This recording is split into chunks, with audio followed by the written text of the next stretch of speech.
নমস্কার, আরেকটি ব্লগে আপনাদের স্বাগত। আশা করি আপনারা সবাই ভালোই আছেন। আমি এখানে রান্না করছিলাম লাউ দিয়ে, কচি লাউ দিয়ে মুগ ডাল, ভাজা মুগ ডাল। একটি বাংলাদেশের লাউ, এখানে মার্কেটে দু ধরনের লাউ পাওয়া যায়, যেগুলো অবাঙালিরা খায়। ওগুলো ঠিক এতটা টেস্টি হয় না। আমরা আসলে অভ্যস্ত তো ওইটা দিয়ে।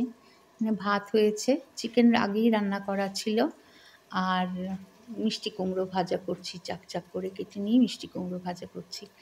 দেখতে থাকুন, সাথে থাকুন। ভালো লাগলে এটা সাবস্ক্রাইব করে নেবেন চ্যানেলটি। মাল্টিটাস্কিং চলছে, একসাথে অনেকগুলো কাজ চলছে।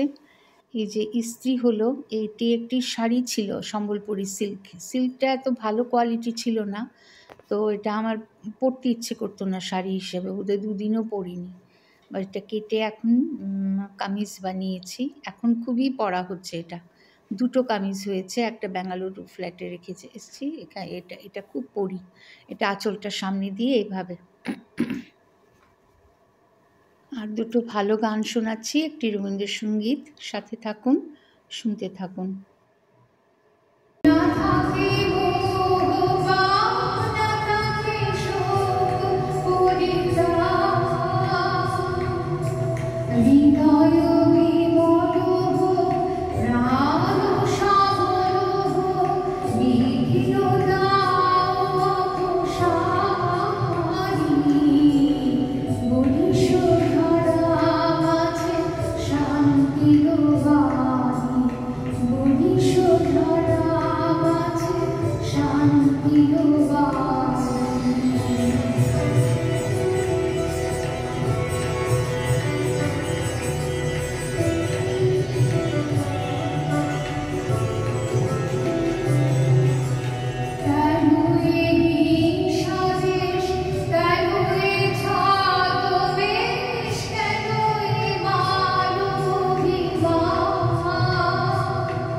We